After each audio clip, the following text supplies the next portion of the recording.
in the heart of Tokyo, a city that pulses with the energy of millions. A silent language governs every interaction.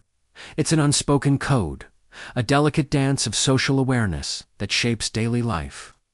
This is the concept of Kuki wo yomu, which literally translates to reading the air. But its meaning runs much deeper than a simple translation.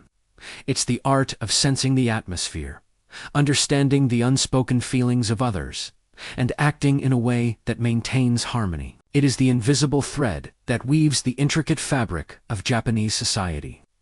Join us on a journey to understand this fundamental aspect of Japanese culture. We explore how reading the air influences everything from a morning commute on a crowded train to a high-stakes business meeting.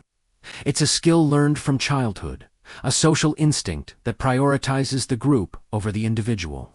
And it's one of the keys to unlocking a deeper appreciation of life in Japan. The day begins. As the first rays of sunlight filter through the city's skyscrapers, millions of people begin their daily commute. On the subway platform, there are no loud conversations, no boisterous phone calls.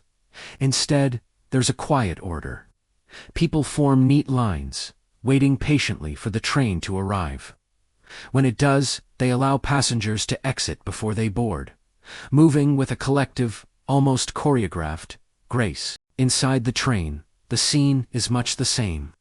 It can be packed shoulder to shoulder, yet a remarkable quiet prevails. Most passengers are absorbed in their phones, reading a book, or simply resting with their eyes closed. This isn't a sign of unfriendliness.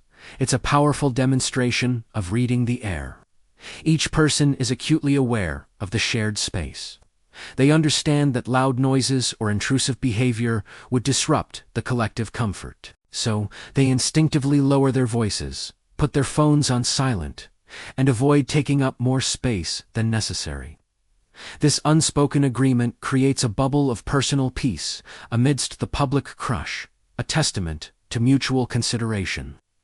This consideration extends beyond just noise levels.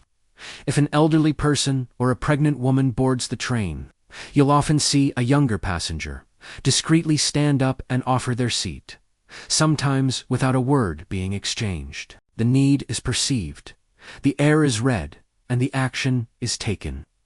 It's a small gesture, but it's a profound example of how social harmony is actively maintained, moment by moment.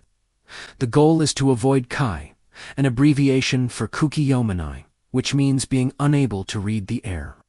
It's a mild but clear social critique for someone who is oblivious to the situation and acts in a way that is disruptive or inappropriate.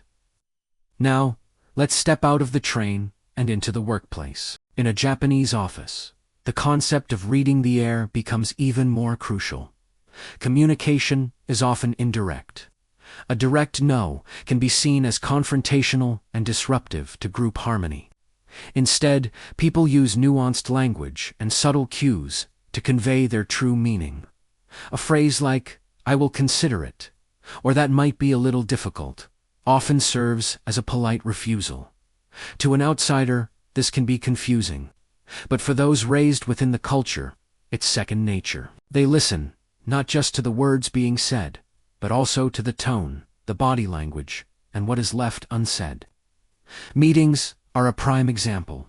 The goal is often not to have a vigorous debate, but to reach a consensus, a process known as nemawashi. This involves informal one-on-one discussions before the actual meeting to gauge opinions and build support for an idea. By the time the formal meeting takes place, a general agreement has often already been reached. This ensures the meeting runs smoothly, and no one is put in the awkward position of openly disagreeing with a superior or colleague, which would disrupt the all-important group harmony. Reading the air here means understanding your role, knowing when to speak, when to stay silent, and how to phrase your input to be constructive rather than disruptive. But where does this deep-seated value come from? Its roots can be traced through centuries of Japanese history and philosophy. Japan is a relatively small island nation with a high population density. Historically, communities, particularly in agricultural villages, had to work together closely to survive. Rice cultivation, the traditional backbone of the Japanese diet, required immense cooperation. Everyone had a role, and the success of the harvest depended on the entire village working in unison. In this context, individual desires were secondary to the well-being of the group. Open conflict could jeopardize the survival of the entire community. This emphasis on the collective is also reinforced by cultural values, influenced by Confucianism and Buddhism, which prioritize social order, respect for hierarchy, and the importance of empathy. Children are taught from a young age to be considerate of others. In school, they learn to clean their classrooms together and serve lunch to their classmates. These activities are not just about hygiene or efficiency. They are practical lessons in shared responsibility and thinking about the needs of the group. They are learning, step by step, how to read the air. Of course, reading the air is not without its complexities and criticisms. For some, the constant pressure to conform and suppress one's true feelings can be stressful and stifling.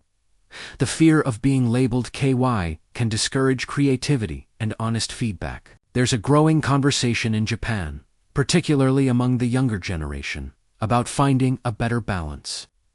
They question whether this relentless pursuit of harmony sometimes comes at the cost of individual expression and mental well-being. The digital age has also introduced new dimensions to reading the air. On social media, the air is shaped by likes, shares, and comments.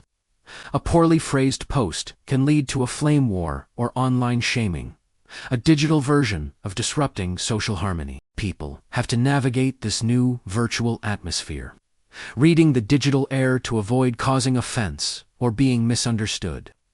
This has led to new forms of communication, with emojis and stickers becoming essential tools for conveying nuance and emotion that might otherwise be lost in text. Despite these challenges, Kuki wo Yomu remains a vital and defining feature of Japanese society.